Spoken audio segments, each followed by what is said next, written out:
ద్రవ్యోల్బణం అంటే ధరల పెరుగుదల ఏప్రిల్లో 3.4% ఉంది. కానీ దేశంలో అత్యధిక ద్రవ్యోల్బణం మాత్రం తెలంగాణలోనే నమోదైంది.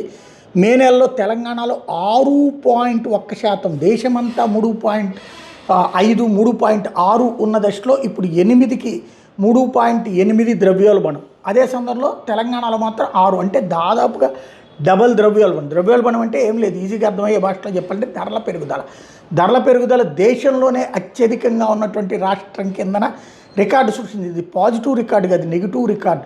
వాస్తవంగా దేశమే ధరల పెరుగుదల అట్లా ఉండటమే తప్పు అనుకుంటుంటే, కష్టం అనుకుంటుంటే కొన్ని దేశాలు ఇప్పుడు 8%, 7% కూడా ఉన్నాయి. ప్రపంచవ్యాప్తంగా అంతర్జాతీయ పరిణామాల నేపథ్యంలో అట్లాంటి దాన్నే బాధ అనుకుంటుంటే ఇప్పుడు మరొక బాధ దాపురించడం అన్నటువంటిది కష్టసాధ్యమవుతుంది.